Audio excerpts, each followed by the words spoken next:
ఆత్మబంధులందరికీ నా యొక్క ఆత్మ ప్రణామాలు. ఇంత గొప్ప ధ్యాన జ్ఞాన మార్గాన్ని మనకు అందించిన మహాత్ములైన బ్రహ్మర్షి పితామహ పత్రిజీ దంపతులకు, నాకు జ్ఞానాన్ని అందించిన బ్రహ్మర్షి తటవర్తి వీర రాఘవరావు గారి దంపతులకు ఒక్కసారి ఆత్మ ప్రణామాలు తెలుపుకొని కార్యక్రమం స్టార్ట్ చేసుకుందాం. మాస్టర్స్, మనం కర్మ సిద్ధాంతం అనే టాపిక్ గురించి చర్చించుకుంటున్నాం. మరి ఆ కర్మ సిద్ధాంతంలో ఈరోజు 7వ భాగం 7వ పార్ట్ గురించి ఈరోజు తెలుసుకుందాం. మరి ఎవరైనా సరే ప్రతి ఒక్క మానవుడుగా జన్మించే కంటే ముందు 83,99,999 జన్మలు తీసుకొని 84వ రకం మానవ జన్మ తీసుకుంటాడు. తీసుకున్న తర్వాత మరి ఆ జన్మలో పాపము పుణ్యము 2 చేస్తుంటాడు. వాటికి అనుగుణంగానే మళ్ళీ జన్మలు తీసుకోవాల్సి ఉంటుంది అనే విషయం తెలుసుకున్నాం. మరి ఈరోజు నోట్ చేసుకోండి. పాప పుణ్యాలు సమానంగా ఉన్న జీవులు మాత్రమే మానవ జన్మ పొందుతారు. సమానంగా అంటే సరిగ్గా సమానమని కాదు, కాస్త అటు ఇటుగా. అందులో కూడా అతడి పాప పుణ్యాలను అనుసరించి ధనవంతుల ఇంట పుట్టడమా లేక పేదవారి ఇంట పుట్టడమా అనేది ఉంటుంది. ఉదాహరణకు, ఒక వైద్యశాలకు వెళ్ళినప్పుడు అక్కడ ఎంతోమంది జన్మిస్తుంటారు.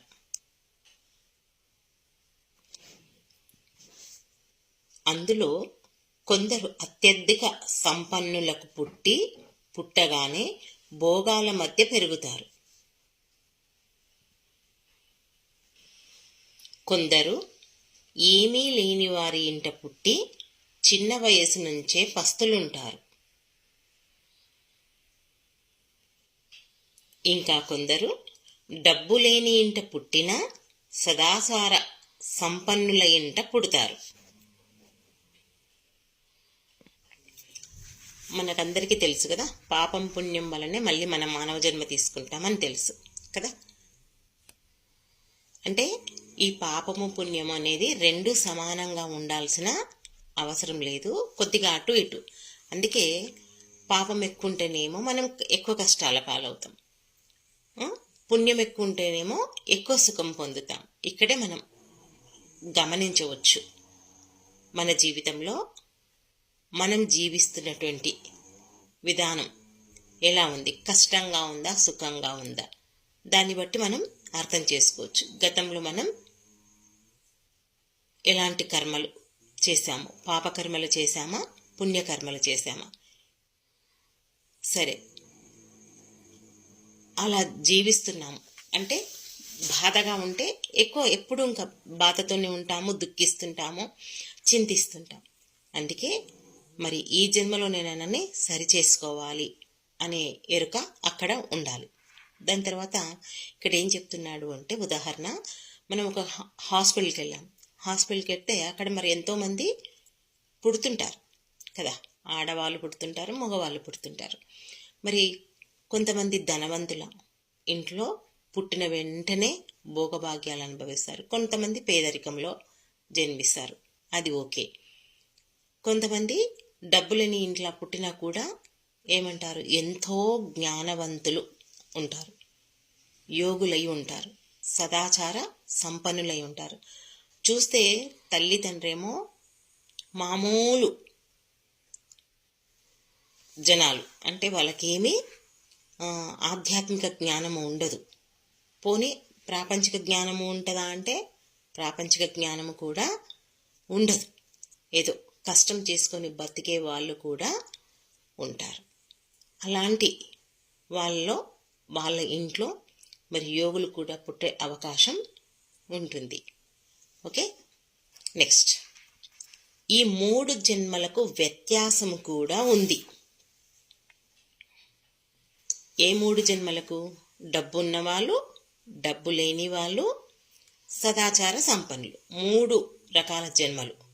చూడడానికి మానవ జన్మనే, కానీ మళ్ళీ దాంట్లో 3 రకాలు. నెక్స్ట్ 3 జన్మలకు వ్యత్యాసం కూడా ఉంది. దేవతాది లోకాలు, భోగభూములు. అక్కడ కర్మ చేసే అధికారము లేదు. మనస్సు, బుద్ధి మొదలైన అంతఃకరణాలు ఉంటాయే కానీ స్థూల శరీరం ఉండదు. అంటే ఇక్కడ ఏం చెప్తున్నారంటే, దేవతాది లోకాలంటే మనం చనిపోయిన తర్వాత పై లోకాల్లో ఉంటాం కదా, అక్కడ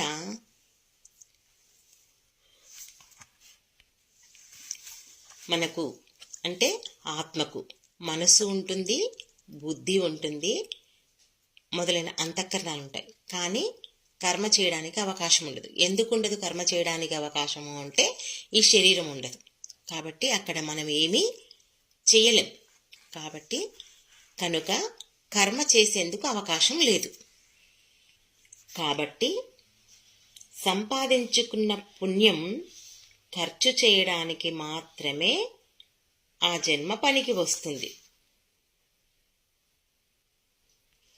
అంటే మనం నిన్న చెప్పుకున్నాం ఏంటి, మనం మంచి పనులు చేస్తే అక్కడ మనకు ఇంద్ర పదవి అట్లా వస్తాయని చెప్పుకున్నాం కదా.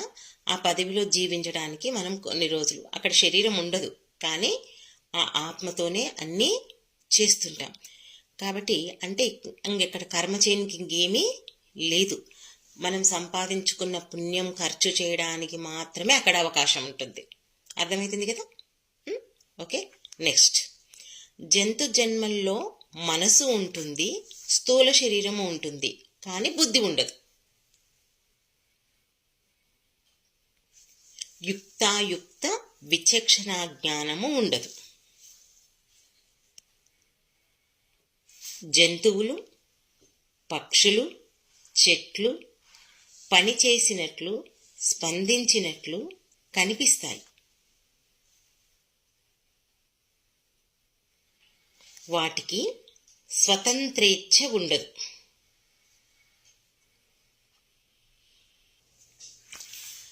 అంతే కదా. జంతు జన్మల్లో ఏముంటుంది, మనస్సు ఉంటుంది, బుద్ధి ఉంటుంది, స్థూల శరీరము ఉంటుంది. అంటే అన్నీ ఉంటాయి, కానీ యుక్తాయుక్త విచక్షణ జ్ఞానం అనేది ఉంటుంది. అంటే ఏం చేయాలో వాటికి అవగాహన ఉండదు. కానీ ఇప్పుడు మనం ఏమంటారు, జంతువులతో మాట్లాడుతుంటే అవి స్పందిస్తాయి మనం చెప్పిన దాంట్లో. వృక్షాలను చూస్తే కూడా మనకు చక్కటి గాలి ఇస్తుంది, ఒక్కొక్కసారి గాలి ఇవ్వదు. మనకు అవసరమైనవి అంటే ఒక చెట్టును చూస్తే మనం ఏం చేస్తాము, దాన్ని ఎన్నో రకాలుగా వాడుకుంటాం. ఏమి చేసినా వృక్షాలు కానీ జంతువులు కానీ తమంతట తాము చేసే శక్తి వాటికి ఉండదు. అంతా ప్రకృతి ఎలా చెప్పితే అవి అలా నడుచుకుంటాయి. ఓకే, నెక్స్ట్ మానవ జన్మలో జీవుడికి కావలసిన అన్ని సదుపాయాలను దైవం సమకూర్చారు. తాము తన భవిష్యత్తును, తదుపరి జన్మలను నిర్ణయించుకునే స్వేచ్ఛను అతనికి ప్రసాదించారు. అందుకే ఆదిశంకరాచార్యుల వారు మొదలైన వారు జంతునాం నరజన్మ దుర్లభం అన్నారు.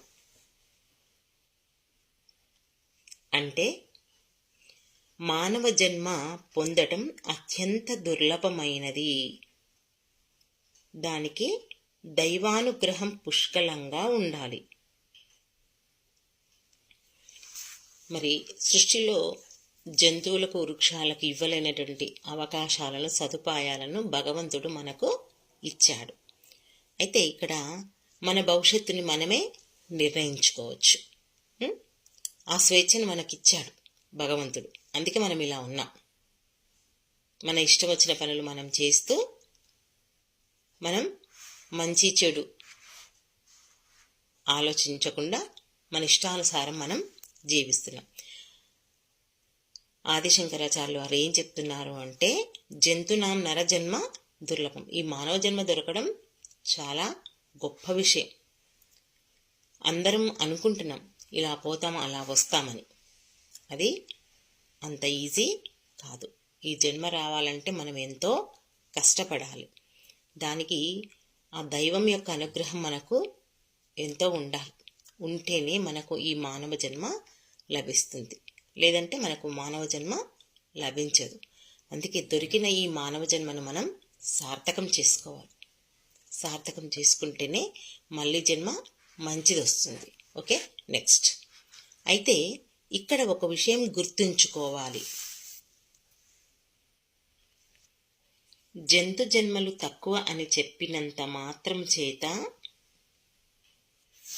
కనిపించే ప్రతి జీవి పాపం కారణంగానే అలా పుట్టిందని, వాటికి జ్ఞానం లేదని నిర్ధారించకూడదు.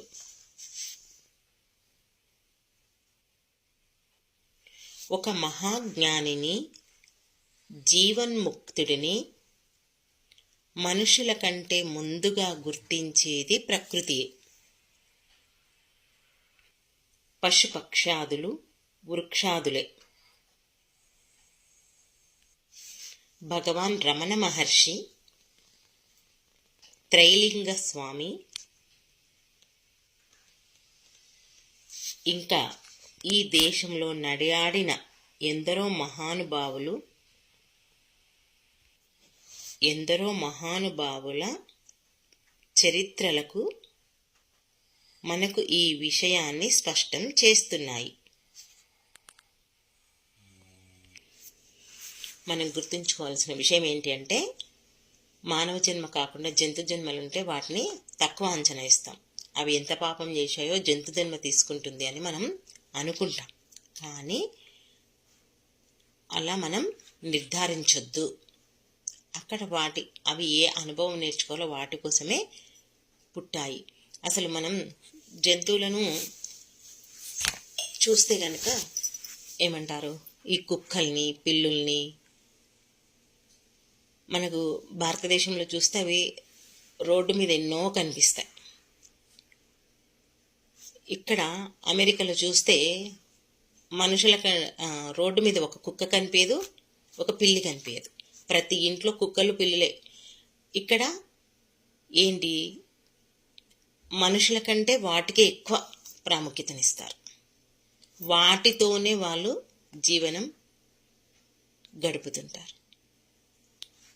కడుపులో పుట్టిన పిల్లలు ఉన్న వాళ్ళతో సమానంగా వాటిని పెంచుతారు, వాటిని అలా చూసుకుంటారు. ఇప్పుడు మనం ఎవరింటికన్నా వెళ్తే కుక్క ఉంటే మనకి ఎంత భయం అవుతుంది కదా, భయపడతాము. కొంతమంది అయితే అసలు ఫస్ట్ దాన్ని కట్టేస్తేనే మేము ఇంట్లోకి వస్తాము అని చెప్తారు, లేకుంటే మేము రాము, మాకు భయము అని చెప్తారు. అలా మనం ప్రవర్తిస్తాం. ఇక్కడ చూస్తే అసలు ఇంకా పూర్తిగా చాలా మార్పు. కానీ ఒక విషయం గుర్తుంచుకోవాల్సిన విషయం ఏంటి అంటే, ఏ ప్రాణి అయితే, అంటే మెయిన్గా ఈ కుక్కల గురించి ఎక్కువ తెలుసు, కానీ మరి ఇక్కడ చూసిన తర్వాత నాకు అర్థమైంది ఏంటి అంటే, నెక్స్ట్ మానవ జన్మ ఏదైతే తీసుకుంటుందో అది ఒక గృహంలో పెంపుడు జంతువుగా పుడుతుంది. ఆ పెంపుడు జంతువుగా పుట్టి ఏం చేస్తుంది, ఆ ఇంట్లో అన్నిటినీ నేర్చుకుంటుంది. మనతో ఉండి అవన్నీ నేర్చుకుంటుంది.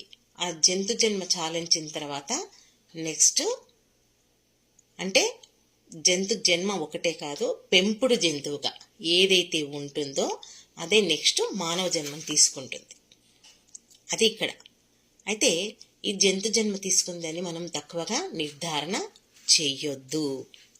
అయితే ఇక్కడ ఏమంటున్నాడు అంటే, ఒక మహాజ్ఞానిని, జీవన్ముక్తుని మనుషుల కంటే మనం గుర్తించం, కానీ ప్రకృతి మాత్రమే గుర్తిస్తుందంట. ప్రకృతి అంటే పశుపక్షాదులు, వృక్షాదులు ఇవన్నిటినీ ఆ ప్రకృతియే గుర్తిస్తుంది.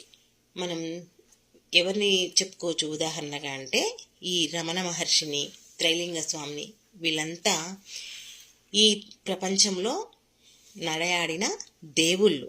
కాబట్టి మనం ఈ విషయాన్ని వాళ్ళ యొక్క చరిత్రలు చదివితే మనకు అర్థమవుతుంది అని ఇక్కడ చెప్తున్నారు. ఓకే, నెక్స్ట్, జంతువులుగా పుట్టిన ఏనుగు, సాలెపురుగు, పాము సైతం ఈశ్వరుని సేవించి మోక్షం పొందిన క్షేత్రం శ్రీకాళహస్తి.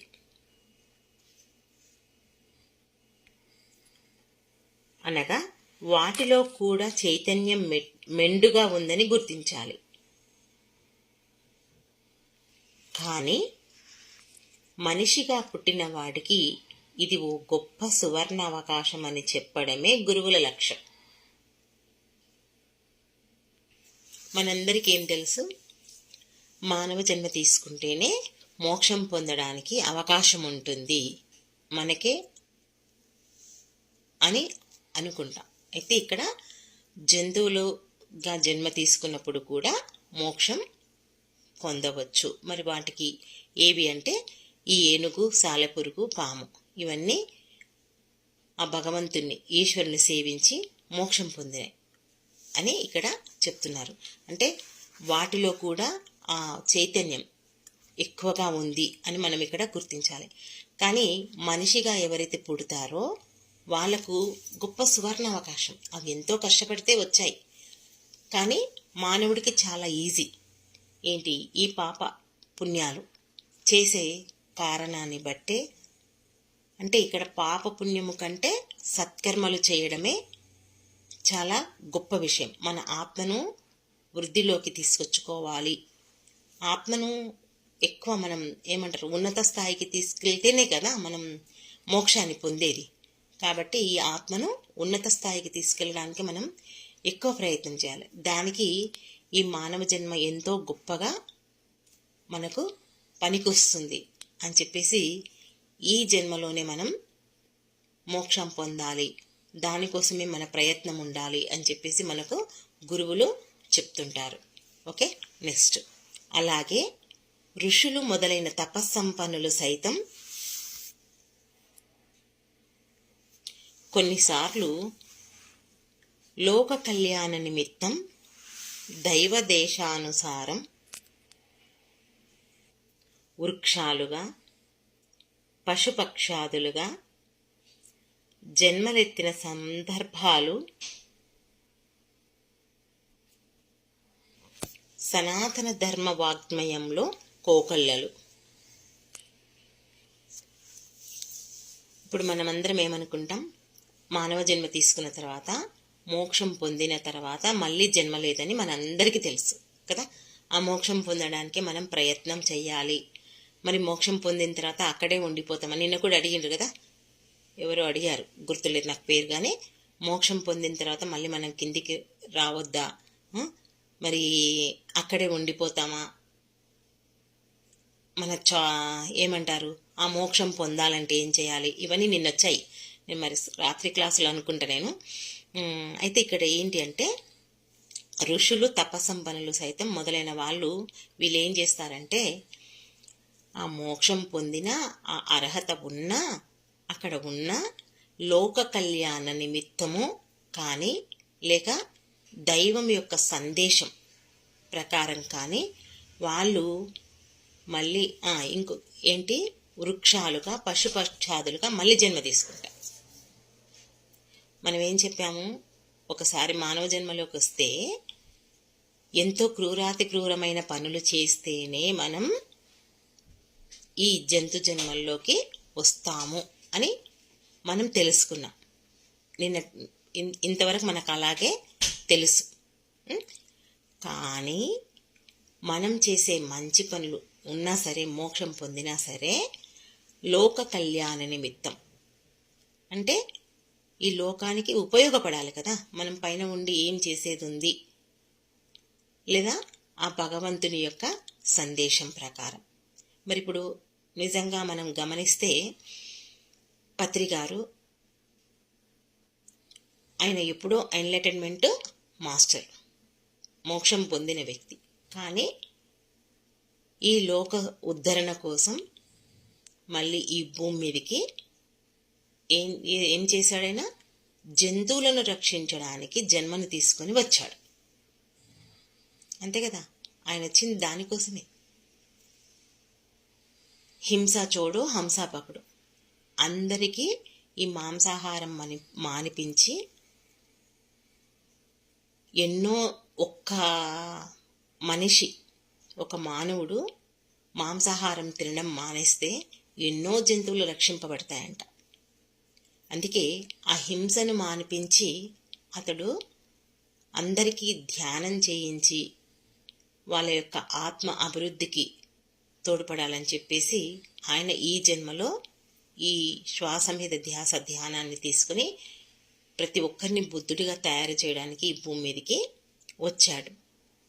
అయితే ఇలాంటివన్నీ అంటే ఏమంటున్నారు ఋషులు, లోక కళ్యాణకరం నిమిత్తం వచ్చిన వాళ్ళు ఇవన్నీ ఎంతోమంది ఉన్నారు అంటే ఆ పుస్తకాలు చదివితే మనకు అర్థమవుతుంది. ఏ పుస్తకం అనేది మనకేం చెప్పలేదు ఇక్కడ, కానీ ఆ సనాతన ధర్మ వాగ్మయంలో కోకొల్లలు అలాంటి పుస్తకాల్లో ఎన్నో ఉన్నాయంట.